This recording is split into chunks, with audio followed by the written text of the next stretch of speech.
A 27-year-old walked into the most exclusive party Hollywood had ever thrown, ordered 40 bottles of champagne with sparklers taller than the waiters carrying them, handed a supermodel a $27 million pink diamond just to see her smile, and quietly helped bankroll one of the biggest movies about greed ever made. Every dollar of it belonged to a country of 30 million people. His name was Jho Low, and to this day, nobody has found him. This is the story of the man who stole $4.5 billion and vanished into thin air. Penang, Malaysia, in the early 2000s. Jho Low wasn't born into slums, but he wasn't born into billions either. He was a smart, chubby kid from a comfortable family who discovered something at a young age that would define the rest of his life. Rich people don't want your money. They want to feel like the most important person in the room. And Jho Low was very, very good at making people feel that way. At boarding school in England, then at Wharton in Philadelphia, he wasn't the top student. He was the connector. He threw parties. He introduced people. He remembered names, birthdays, favorite drinks. While other students studied finance theory, Jho Low was studying something more valuable: access. Friends from that era remember him a little differently than the tabloids would later paint him. He wasn't loud. He wasn't flashy, not yet. He was patient. He would quietly cover a dinner bill for a group of classmates whose families happened to run oil companies or sit in royal courts. He would fly economy to save money, then spend it all hosting one unforgettable weekend that people would talk about for years. It wasn't generosity, it was investment. Every favor, every dinner, every gift was a deposit into a network he was building brick by brick, years before anyone knew his name. By the time he graduated, he had a phone full of numbers belonging to Middle Eastern royalty, Wall Street bankers, and the son of Malaysia's soon-to-be Prime Minister, Najib Razak. That last relationship would change everything. In 2009, Najib Razak became Prime Minister of Malaysia, and almost immediately, a new government investment fund was created to fuel the country's economic development. It was called 1MDB. On paper, it existed to build infrastructure, attract foreign investment, and lift ordinary Malaysians into prosperity. In reality, Jho Low treated it like his personal piggy bank from day one. Here's how the rise happened. Jho Low positioned himself as the middleman on massive 1MDB bond deals, working with Goldman Sachs to raise billions of dollars supposedly for joint ventures with Middle Eastern partners. But the joint ventures were fictional. Shell companies with names that sounded official received wire transfers instead. One transfer alone moved over $700 million into an account controlled by Jho Low, which prosecutors later say flowed straight into Najib Razak's personal bank account. And Goldman Sachs? They didn't ask enough questions. Why would they? The fees on these bond deals were enormous. Hundreds of millions of dollars for Goldman alone. Some of the fattest fees on Wall Street history. Everybody at the table was getting rich. Nobody wanted to be the one who ruined the party. Think about what that means for a second. This wasn't some back alley scam run out of a garage. This was one of the most respected investment banks on the planet, signing off on bond deals worth billions, while the man arranging them was still in his 20s, with no formal role at the fund whatsoever. He wasn't a government minister. He wasn't a banker. He had no official title at 1MDB at all. He was simply the man who knew everyone, and in a system built on relationships rather than rules that made him more powerful than most people who actually held a title. Speaking of parties, that's where the money actually went. Not into Malaysian highways or hospitals, but into the most extravagant spending spree in modern financial history. Jho Low bought a $250 million superyacht called the Equanimity, complete with a helipad and an underwater viewing lounge.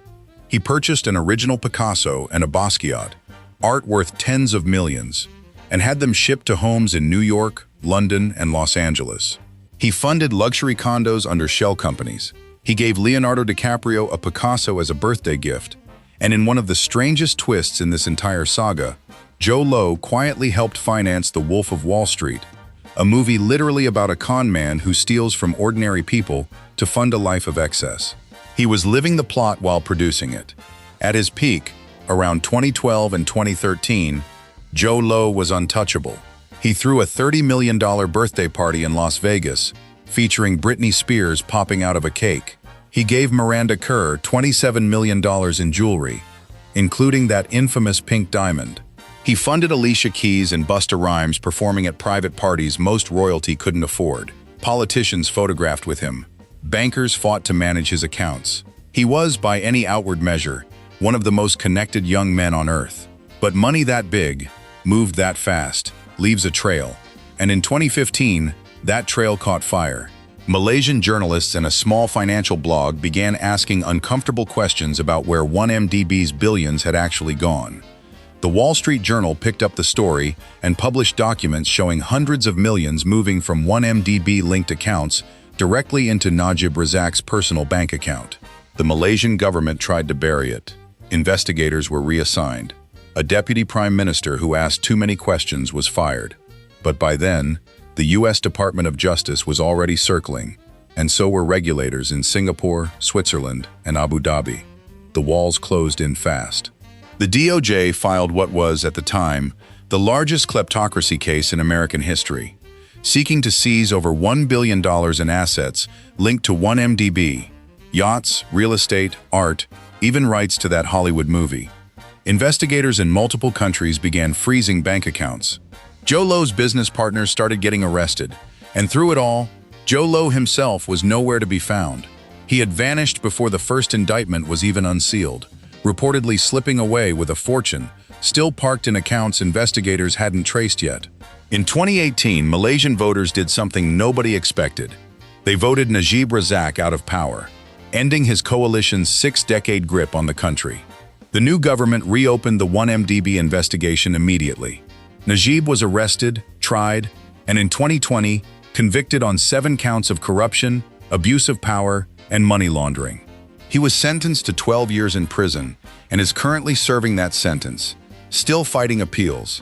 Goldman Sachs eventually admitted wrongdoing and agreed to pay nearly $5 billion in fines and settlements worldwide, one of the largest penalties ever paid by a major bank. And Jho Low? He was charged in absentia in both the United States and Malaysia. Interpol issued a red notice. Investigators traced him briefly to Macau, then to mainland China, where he is widely believed to still be living, protected, some say, by the very government connections that helped him move billions in the first place. As of 2026, he has never faced a courtroom. He has never served a single day in prison. The superyacht was seized and sold. The Picasso was surrendered. But the man who orchestrated all of it is still, technically, a ghost. Here's the part that should bother you the most. Ordinary Malaysians are still paying off 1MDB's debt today, through taxes and reduced public spending, on a fund that was supposed to build their future, roads that were never built, hospitals that never got funding, an entire generation footing the bill for one man's shopping spree. Meanwhile, somewhere on the other side of the world, the man who took it all is reportedly living comfortably, under a different name, protected by borders that don't extradite. Malaysian investigators have offered rewards for information on his whereabouts. U.S. authorities have pursued civil forfeiture cases in courtrooms across 3 continents. Documentaries have been made, books have been written, and still, year after year, Jho Low remains one step ahead, a billionaire fugitive hiding in plain sight, funding a life most of us can't imagine, using money that was never his to begin with. Jho Low didn't just steal money.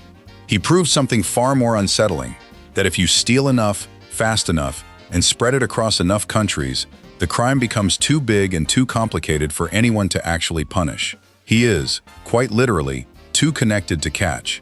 And in a strange way, that's the real lesson of this entire story. It was never about how much he stole.